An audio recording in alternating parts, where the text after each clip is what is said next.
사항들을 써가지고 이 비텐베르그 성당이라고 하는 곳에다가 이렇게 붙여놨습니다. 처음에는 무슨 종교 개혁을 하고 뭐 이러려고 그걸 했던 거 아니라 단지 좀 각성해라.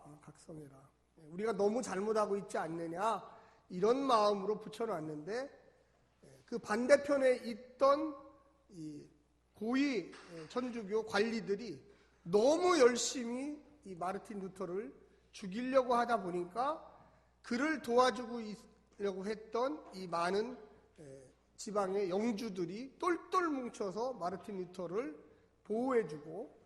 보호해주다 보니까 또 마르틴 루터가 그동안 썼던 많은 글들 이런 것들이 책자로 나오면서 글을 읽을 줄 아는 영주들, 지역에 있는 많은 서구 유럽의 영주들이 그 책을 지금으로 얘기하면 베스트셀러처럼 쭉 보면서 야, 가만히 보니까 우리가 지금까지 속아왔다. 이 마르틴 루터, 이 별 볼 일 없는 이 젊은 신부의 말이 맞다. 이런 생각을 하게 됐던 거예요.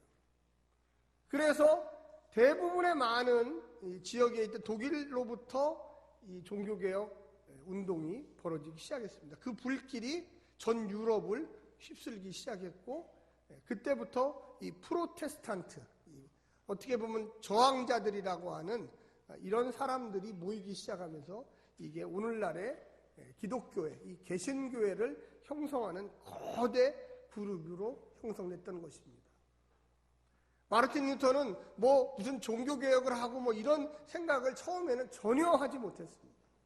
그런데 하나님은 그를 통하여 전혀 새로운 성소로 돌아가자, 하나님의 은혜로 돌아가자, 오직 예수 그리스도만이 우리를 구원할 수 있는 유일한 분이시라고 하는 그러한 놀라운 것들을 서서히 민중들에게 깨닫게 했습니다. 우리 한국 개신교가 지금 한국에 들어온 지가 한 130년 조금 더 지났습니다. 근데 오늘날 한국 개신교를 일컬어 다시 한번 종교개혁을 해야 된다는 목소리가 높아지고 있습니다. 왜 그러느냐? 우리가 신앙생활을 하면서 어디에다가 근거를 두고 신앙생활을 해야 될지 모르고 있다는 거예요. 세상은 급격하게 발전하고 있는데 이 교회는 아직도 130년 전이나 지금이나 별로 다르지 않는다는 겁니다. 성서는 바뀌지 않지만 성서를 바라보고 있는 우리의 심정은 바뀌어야 합니다. 할렐루야. 네. 그래서 성경을 모르는 게 무슨 자랑인 것처럼 얘기하고 나는 성경을 맹독한다, 무조건 믿는다 이런 식의 논리는 오늘날 통하지 않습니다. 깨어있는 정신, 한 신부였던 이 마르틴 루터를 통해서 전 유럽을 뒤집어 엎을 수 있었던 이유는 그가 성경으로 돌아가고 성경을 바로 깨닫고 내가 그 성경대로 살겠다고 하는 그 결심 때문에 위대한 일들을 할 수 있었던 것입니다. 오늘날에도 많은 평신도들이 하나님의 말씀을 부여잡고 기도하면서 최근에 와서는 심지어 좀 극단적이지만 교회 안에 무슨 직분이 필요하냐, 또 교회가 뭐가 필요하느냐, 교회는 외형이다, 본질로 돌아가야 된다, 이런 이야기들이 아주 급격하게 나오고 있습니다. 사랑하는 성도 여러분, 우리가 하나님의 말씀으로 돌아가는 것은 분명합니다. 할렐루야. 네. 그때나 지금이나 앞으로도 마찬가지지만 하나님의 말씀이 우리 가운데 분명하게 있어야지 흔들리지 않는 것입니다. 오늘 본문에 나오는 이 역사적 배경을 조금 설명하면 이 왕은 26살의 여호사밧 왕이라는 사람입니다. 아버지가 암몬이라는 사람이었는데 아버지가 일찍 죽었기 때문에 남유다의 왕으로 이 여호사밧이 무려 8살 때 왕이 됐습니다. 8살 때. 어린 시절에 왕이 됐기 때문에 항상 언제 나의 적들이 나를 죽일지 모른다라는 그런 마음이 있었어요. 정권을 제대로 잡지를 못했습니다. 또 강대국들이 주변에서 너무나 열심히 이 작은 남유다라는 나라를 괴롭혔기 때문에 더욱더 어려웠어요. 나이도 어렵고 경험도 없고 자기를 지지하는 세력도 없고 강대국들은 주변에서 막 이 작은 나라를 흔들어댔습니다. 18년이 흘러서 26살 때 됐을 때 성전 수리를 명했어요. 성전 수리. 그래서 성전 수리를 하다가 예루살렘 성전의 수리를 하다가 보니까 어떤 문서가 발견됐어요. 그 문서를 보니까 이게 하나님의 말씀대로 행해야지 축복을 받는다는 거예요. 너무나 당연한 일이었지만 너무나 당연하게 행하지 않고 있었기 때문에 이게 신기했던 거예요. 당연히 예루살렘 성전에 하나님 말씀이 있지 않습니까? 그런데 그것이 너무나 연구되지 않고 날마다 읽지 않다 보니까 잊혀져 버렸던 거예요. 그 당시에 제사장도 있었고 레위인도 있었고 서기관도 있었지만 너무나 하나님 말씀과 동떨어진 예배를 드렸고 동떨어진 제사를 드렸어요. 그래서 예루살렘 성전 안에도 우상들이 줄비했어요. 당연히 예루살렘 성이라고 하는 이 거대한 성 안에도 온갖 이교도의 신들이 가득 찼어요. 한 나라를 다스리는 왕이 제대로 신앙생활을 안 하니까 그 밑에 있던 백성들이야 오죽하겠습니까? 그들의 삶 속에 아무것도 없는 것이 아니라 우상으로 가득 찬 생활을 하고 있었어요. 성전을 수리하고 있던 사람들이 무언가 발견됐다고 가지고 왔어요. 성전을 수리하다 보니까 이 거대한 문서가 하나 나왔습니다. 이걸 좀 갖다가 좀 보십시오. 그래서 그 성전에 있는 문서를 보니까 이게 신명기에 관련된 말씀이었던 거예요. 신명기의 말씀의 핵심은 뭐냐면 한번 따라서 해주십시오. 순종하면 복을 받고 불순종하면 심판을 받는다. 이게 신명기서의 핵심이었어요. 그 문서를 발견한 거예요. 그래서 왕에게 갖고 와서 왕이요 이것 좀 보십시오. 이렇게 나와 있습니다. 그래 한번 읽어봐라. 그랬더니 그 문서를 읽은 순간 이 여호사밧이 옷을 찢고 몸을 찢으면서 하나님 왜 우리가 이렇게 됐는지를 깨달았습니다.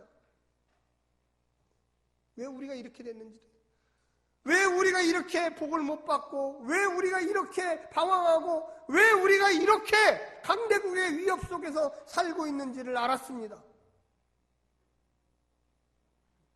그들의 마음속에 다시금 하나님에 대한 열정이 이 여호사밧 왕의 마음속에 끓어오르기 시작했어요. 사랑하는 성도 여러분은 하나님 말씀을 읽으면서 눈물을 펑펑 쏟고 야, 내가 잘못 살았구나. 내가 무언가 문제가 있구나. 내가 무언가 하나님께 돌아가야지. 하나님이 나에게 복을 주시는구나. 이렇게 생각해 보신 분들 있으십니까? 오늘날에 우리 한국 사회에 지금 개혁과 반개혁 세력들이 지금 엄청나게 지금 싸우고 있어요. 여러분의 생각 속에 이런 생각이 들으실지 몰라요. 정치가들은 늘 싸우는 거다. 뭐 그게 나하고 무슨 상관이 있느냐. 우리 한국 사회가 한 번 더 변혁이 있어서 더 올라가느냐 내려가느냐 아주 중요한 순간에 있는데 한국 개신교는 이 반대편에 쓴 것 같아요. 제가 볼 때는. 우리가 하나님 말씀으로 돌아가야지 세상의 정치로 돌아가서는 아무런 영향을 주지 못한다는 걸 여러분 깨달으시기를 간절히 부탁합니다. 성도는 말씀 앞에 서는 거지 세상 법 앞에 서는 게 아니에요. 그거는 세상 속에 살아가니까 필요한 거지 우리는 하나님의 말씀으로 돌아가야만 합니다. 할렐루야. 한 나라의 왕이었던 여호사밧도 다른 것으로 개혁을 시작한 게 아니에요. 신명기 말씀으로 개혁을 시작한 거예요. 여러분 우리가 세상법의 근거에 살고 있어요. 그런데 세상법보다 하나님의 법이 월등하게 높게 있다라는 걸 여러분 깨달으셔야 돼요. 할렐루야. 세상법이 이렇고 하나님의 법이 이렇습니까? 저는 절대 그렇지 않습니다. 근데 왜 그런 모양이 형성됐을까요? 세상법이 더 높은 것 같아요. 요즘에는. 우리가 하나님의 법의 말씀을 전혀 이해하지 못하고 깨닫지도 못하고 그러니까 어떻게 살아야 될지도 잘 모르는 거예요. 요즘에 교회마다 제가 물어보니까 성도들이 많이 줄고 있대요. 통계들도 나왔습니다. 감리교, 장로교가 약 30만씩 줄어들었대요. 30만. 지난 5년 동안. 왜 그러느냐? 이 원인을 분석해 보니까 모이기를 힘쓰지 않아요. 하나님 말씀 연구하는 것을 힘쓰지 않아요. 하나님께 기도하는 것을 힘쓰지 않아요. 어디 놀러 가거나 세상 모임에 가거나 이런 데는 열심히 달려가는데 내가 하나님의 말씀을 부여잡고 주여 이 시대를 내가 어떻게 살아야 되겠습니까? 라고 고민하는 사람은 별로 없다는 거예요. 지난 한 주간 생활하시면서 성경 한 장이라도 읽으면서 아 주님 내게 말씀하시옵소서 내게 듣겠나이다. 날마다 정해놓은 시간에 30분이라도 무릎을 꿇고 주님 내가 어떻게 살면 좋겠습니까? 라고 기도하셨습니까? 우리는요 세상에 나가서 세상이 변혁돼야 된다고 뭔가 좋은 방향으로 가야 된다고 얘기를 많이 해요.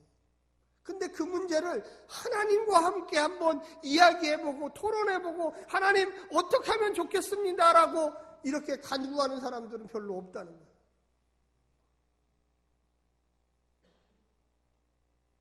오늘 이 본문에 여호사밧은 자기 스스로를 깜짝 놀랐어요. 26살밖에 안 된 젊은 왕이었지만 왜 내 시대에 이렇게 성전을 수리하다가 고대의 말씀, 하나님의 말씀을 발견하게 했을까? 이것은 나에게 큰 충격이고 내가 해야 할 사명을 발견했다는 것입니다. 사랑하는 성도 여러분, 여러분들도 오늘 말씀을 들으시면서 좀 작은 거라도 해야 할 사명을 좀 발견하시기를 부탁드립니다. 옆에 분한테 한번 얘기해서요. 당신은 사명을 발견하셨습니까? 네. 안 발견하신 것 같아요, 전부. 하나도 그냥 기계적으로 당신은 사명을 발견하셨습니다. 좀 심각하게 좀 해주십시오. 한 번만 더 해보겠습니다. 당신은 진정으로 하나님이 주시는 소명을 발견하셨습니까? 네. 여러분 기도하실 때 한 번씩 꼭 하나님께 물어봐 주세요. 하나님, 제가 이 땅에 살아가면서 제가 해야 할 소명은 뭘까요? 제가 해야 할 일, 이 사명은 또 뭘까요? 왜 주님 저를 그리스도인으로 당신의 자녀로 부르셨습니까?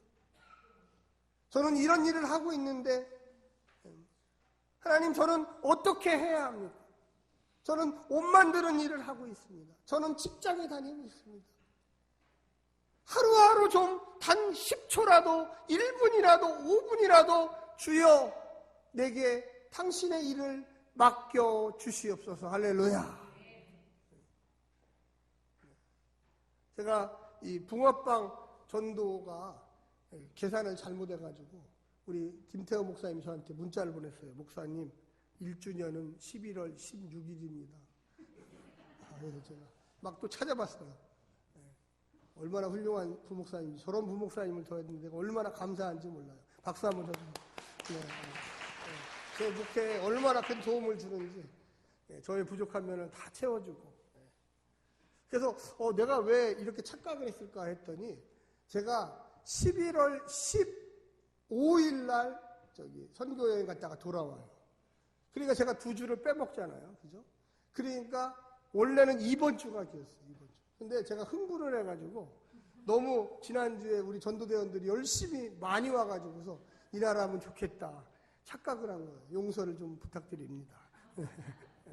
하여튼 하긴 했습니다. 하긴 좀 생일을 땡겨 먹었다고 좀 생각해 주십시오. 중요한 것은 뭐냐면 지난주 금요일 날 1주년이라고 생각하고 우리가 열심히 하다 보니까 사람들이 막 물밀듯이 오는 거예요. 물밀듯이. 한 번에 10명, 15명이 막 와요. 이번 주에도 그런 능력이 좀 나타나기를 간절히 바랍니다. 아멘.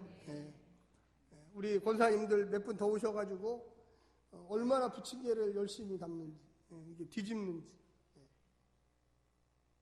너무 많아, 너무 많아. 그래서 제가 매일같이 줄이고 지금 반으로 줄었어요. 너무 많아갖고.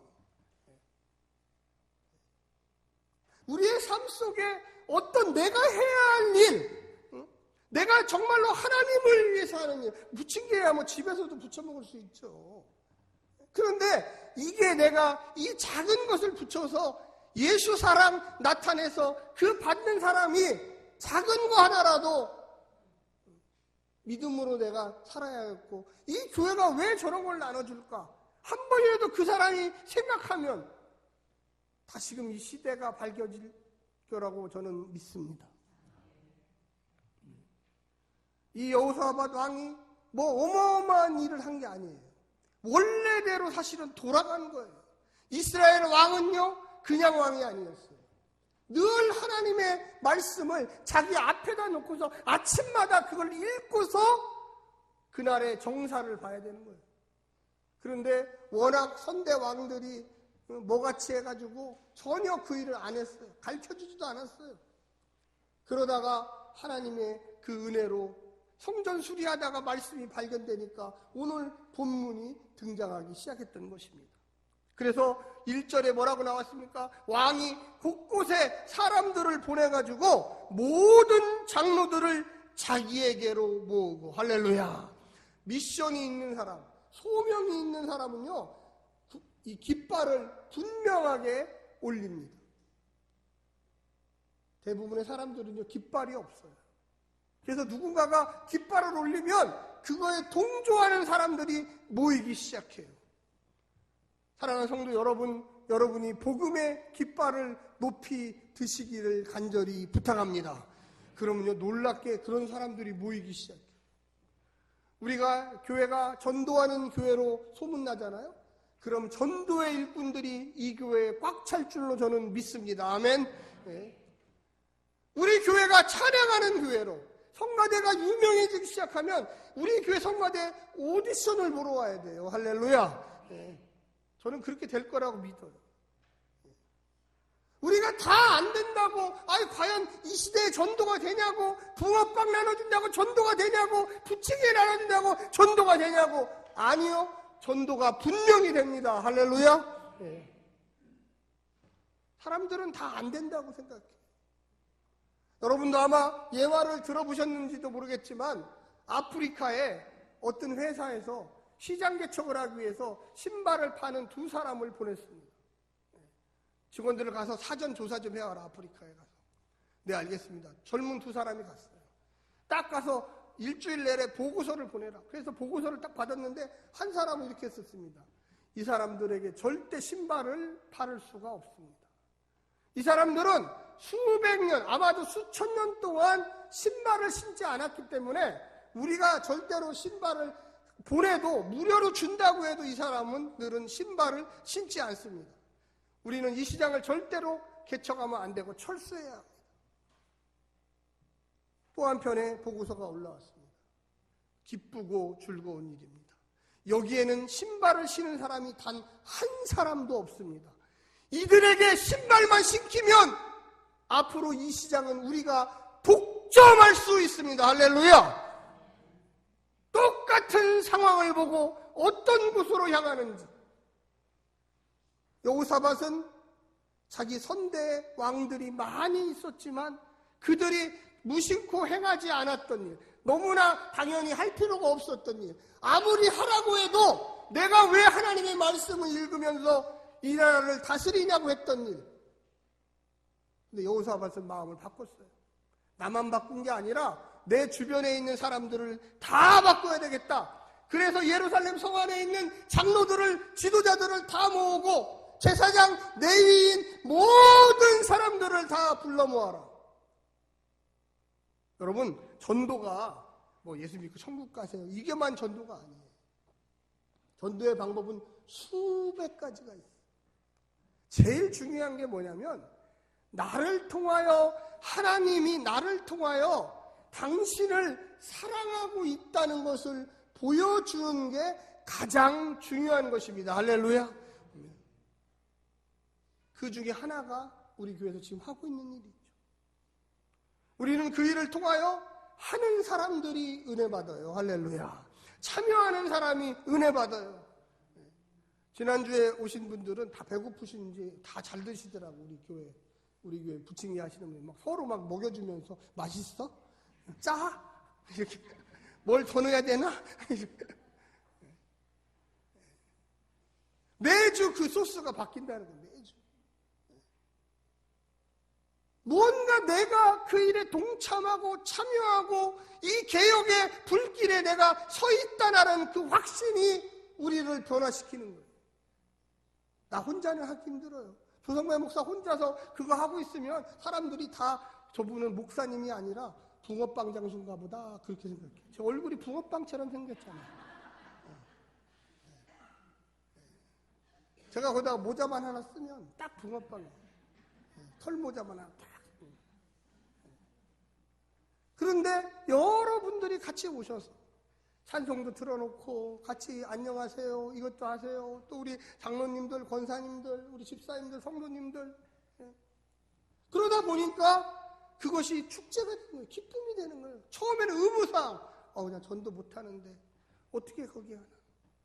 여호사밧이 깃발을 들으니까 사람들이 거기에 몰려드는 거예요. 맞아, 저렇게 해야지 하나님의 말씀대로 사는 거지.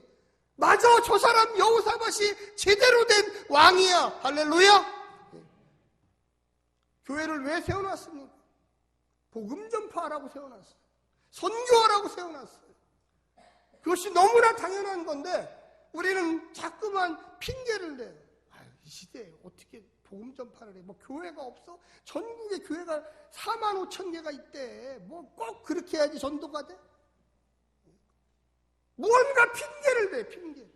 요즘에는 유튜브도 있고, 뭐 인터넷도 있고, 뭐 예수 믿으려면 그런 거 다 안 봐요, 안 봐. 예수 믿는 사람조차도 안 본다니까요. 그런데 하물며 예수 안 믿는 사람이 어떻게 그거를 봐요? 아무리 수단과 방법이 많아도 보지 않는데 어떻게 그들에게 복음을 전해요? 사랑하는 성도 여러분, 이단들은요, 우리 개신교가 지금 줄고 있는데 이단들은 엄청나게 증거하고 있대요. 왜 그들은 또 증거하고 있습니까? 그러면 도대체 그들은 어떤 방법을 쓰기 때문에. 사랑하는 성도 여러분, 제일 중요한 거는 아까도 얘기했지만 아프리카에 신발팔로 보냈던 그 사람의 태도가 중요합니다.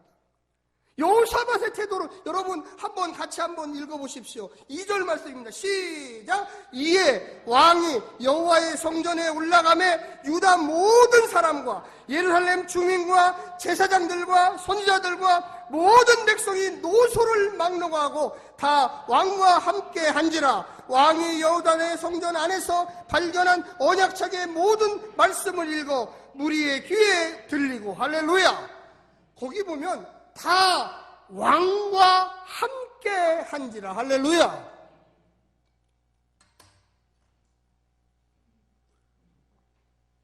사랑하는 성도 여러분, 한번 크게 한번 외쳐 주십시오. 함께 한지라. 네. 함께하면 힘이 어마어마하게 세져요. 여호사밧이 8살 때 왕이 돼가지고 8살 때 얼마나 힘들었겠어요. 오늘날로 따지면 초등학교 1학년이 왕이 된 거예요. 언제든지 그를 암살하려고 했던 그 사람들. 성경에 보면 이 제사장들이 여호사밧을 잘 보호했다는 거예요. 24시간 칼로 무장하고 그를 지켰다는 거예요. 죽일까봐 그렇게 18년을 살았어요. 그러니까 성전을 수리하다가 말씀을 가져오니까 발견되니까 그때 말씀을 읽으면서 그가 눈물을 흘리고 옷을 찢고, 만약에 제사장들이 그를 보호해 주지 않았다면 아무리 성전에서 하나님의 말씀, 옛날 말씀을 가져와도 이게 뭐예요? 이게 옛날 책이지 뭐 이게 뭐 그렇게 중요해? 이렇게 했을 거예요. 그가 어릴 적부터 하나님의 말씀을 제대로 배웠어요. 그래서 왕이 돼서 신임을 얻고 그가 온 예루살렘 주민들을 다 모아다 놓고 나만 듣기 아까운 이 말씀 여러분도 들어보십시오. 여러분에게 또 필요한 말씀입니다. 나만 필요한 말씀이 아닙니다. 여러분, 오늘날의 전도를, 말씀을, 선교를 목사나 선교사만 한다고 착각해요. 한번 크게 외쳐주십시오. 나도. 이렇게 해보세요. 나도 말씀을 읽어야 합니다. 나도 말씀을 전파해야 합니다. 나도 선교사입니다. 여러분 꼭 기억하셔야 돼요. 나는 멀찍이 서서 아이고 뭐 그냥 알아서 하시면 돼요. 제가 뭐 그게 중요합니까? 제가 행복한 교회에 나와서 주일날 잠깐 앉아있다 가는 것만 해도 이 교회는 복 받은 거예요. 아니라니까요. 내가 정말로 하나님 말씀 읽고 회개하고 내가 깃발을 들고 복음의 깃발을 들고 나를 중심으로 모여서 힘을 합해서 이 시대에 하나님의 말씀에 부흥을 일으켜야 되겠다는 마음이 저만 있으면 안 된다고요. 여기 나오신 성도들 모두가 나에게 주신 하나님의 소명이 있겠지. 나에게 주신 하나님의 은혜가 있겠지. 나에게 주신 하나님의 미션이 있겠지. 그런 마음을 가지셔야 돼요. 할렐루야. 다 함께 모두 모였더라. 그래서 어떻게 했습니까? 3절에 보면은 왕이 단 위에 서서 저처럼 이런 높은 곳에 서서 여호와 앞에서 언약을 세우되 마음을 다하고 뜻을 다하여 여호와께 순종하고 그의 계명과 법도와 율례를 지켜라. 이 말씀에 기록된 대로 모든 백성이 그 언약을 따르기로 하니라. 할렐루야. 왕이 했다고 해서 왕만 한 게 아니에요. 거기 나오는 모든 사람들이 우리도 당신처럼 하나님의 언약을 따르겠습니다. 할렐루야. 사랑하는 성도 여러분, 언약에 순종하시기를 간절히 부탁합니다. 여러분이 그 언약에 순종하면 하나님이 반드시 복을 주실 것입니다. 할렐루야. 여러분 한번 그런 걸 경험해 보세요. 정말 내가 시간을 정해놓고 날마다 주님 내가 무슨 일을 해야 합니까? 주님 내가 무슨 깃발을 들어야 됩니까? 주님 제가 하고 있는 이 일에 어떻게 복음을 전해야 됩니까? 내가 하는 일이 과연 옳은 일일까요? 하나님 내게 말씀을 주시고 나와 똑같은 마음을 가진 사람들을 불러 모아 주시옵소서. 할렐루야. 내가는 평신도니까 안 해도 되는데 이게 아니에요.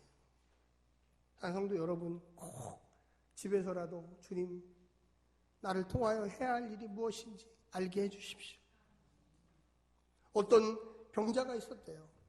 근데 병이 한두 달로 끝나는 게 아니라 계속 병원에 있어야 돼요.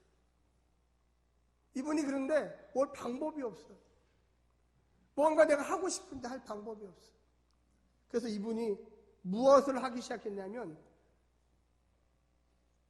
입에다가 펜을 가지고 편지를 쓰기 시작했어요.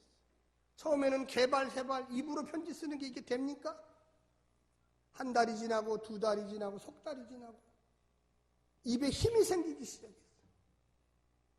그런 다음에 그 편을 빼고 붓글씨를 해서 써보니까 약간 삐뚤어지지만 나가기 시작합니다. 예수 믿지 않는 자기 친구들에게 큰 종이를 달라고 해서 내가 누구인데 나를 알고 있니? 나는 온몸이 다 마비된 사람이다. 너는 나를 잘 모르지만 나는 너를 알고 있다.